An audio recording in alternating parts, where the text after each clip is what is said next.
I never liked the saying, chase your dreams, because it puts your dreams into a fantasy-like state as if they will never come true. I've always rather referred to dreams as goals, because no matter how extreme you make them, they seem attainable.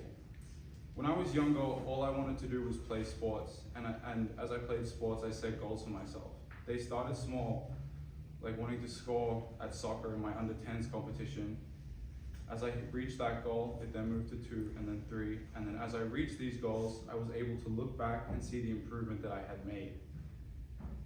This is the type of thinking that I was able to implement into every aspect of my life, and is how I still think to this day. Growing up, I was more of an athletic kid, and not too bright in the classroom. I couldn't pay attention for long periods of time and always make jokes, which ironically earned me the name of being a smart Alec. I never appreciated the classroom as much as I should have, always having bad behavior reports and mediocre grades. My family would never be too happy when I brought these reports home, as it would always be in comparison to my older brother. Most things I have done in my life have been in the influence or the footsteps of my older brother. He introduced me to basketball when we were young, and has always influenced my interests and how I go about things. As we both got older and further into basketball, we saw people from Sydney be able to take basketball all the way over here to the US and play in college.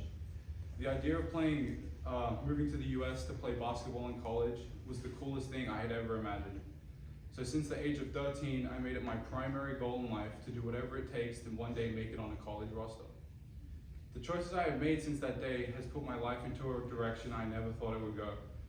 With the help of Kenny Manzi, who we all know, I was able to reach out to Coach Katani through an email, not confident that I would get a response back, but later that week, he connected to my dad and gave me the opportunity of a lifetime to come over here and play for him at RHP. There was no hesitation on my part. I didn't care what sacrifices I would have to make. I knew it would be the best decision of my life and put me in a position to achieve my goal. And after 2 years, I can say that with 100% confidence. Although I was all in on coming here, it did take a lot of convincing from my parents, as it was a big ask, meaning I would have to move out of home at only 15. My parents are two of the most supportive parents I could ever ask for, and they eventually leave, and a few weeks later I was on a plane. The day I arrived, I was picked up at an empty LAX in the midst of COVID by Mr. Steve Hady, and taken home, where I met Coach Katani for the first time. I was greeted with a bag of gear and some fresh pancakes, and at that moment I knew I was going to be okay and taken care of. My life here gave me a fresh start, and one that I knew I was going to take maximum advantage of. I was able to change my behavior here in the classroom, and with the amazing teachers here at RHP, get grades that I never could have thought I would have. Basketball-wise, the RHP program is a family away from home, and I have improved beyond the point I ever thought possible. When I was younger, I would always think about what an older and more wise version of myself would say to me. These are the messages that a 17-year-old me would say to that younger kid. Number 1, take advantage of every opportunity that presents itself. You never know what could come out of it. 2, set goals to yourself and don't stop chasing them until you reach them. 3, when things are hard, don't stop. Keep pushing and enjoy the process. And number 4, do what makes you happy. Shout outs.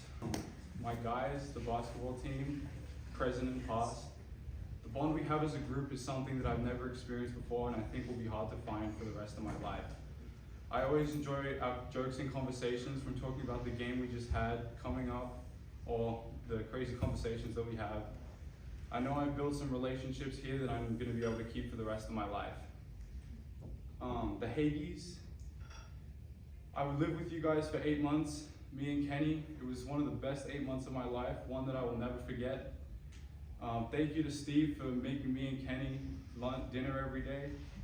And Kenny, what a time. Tammy, I never thought or planned to find what we had until later in life, but from the day we first met, we instantly clicked and never stopped. These past 14 months have been the happiest of my life, a level I never thought possible.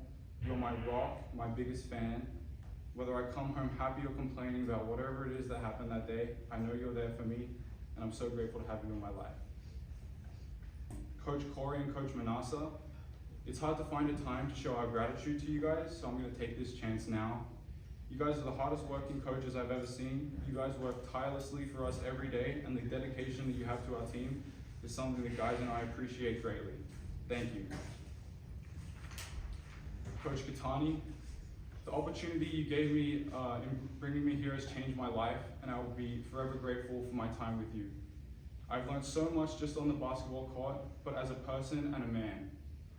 The lessons and wisdom that you pass on to us every day has and will continue to allow me to succeed in whatever it is I do in my life. You continue to push me to a point of improvement that I never thought possible, and I thank you for that. The quote you tell us and how we should always chase perfection, knowing that we will never attain it, but along the way find excellence, is a message that I will keep with me for the rest of my life and teach to the kids of my own. Thank you, Coach. Jake, my older brother, you're the reason I am the person I am today. The influence you had as an older brother is something I will continue to cherish forever. From the days playing one-on-one in the backyard that would always end in fights and eventually lead us to not being able to play anymore. The way you've taught me to carry myself throughout different aspects of life. Before moving here, I was always known as Jake's little brother and expected to meet a standard so high, mainly on the basketball court, but also in the classroom. This standard you set is something that would push me to better myself, as I knew I would always have to meet it or excel it. You set a standard so high for me, and I continue to reach it. I know you're going to do great things in life. Mom and Dad, I don't think there is a way to show my love, appreciation, and respect that I have for you guys. You guys are the definition of a success story. Marion Young, you guys knew the importance of hard work, allowing you guys to provide such a great life for me and Jake. You guys are my biggest supporters and have taught me so much throughout life. You have never failed to believe in me and taught me the value of hard work. I would be nowhere without you guys, and no matter it is what I do in my life, I know you'll be there for me. Thank you.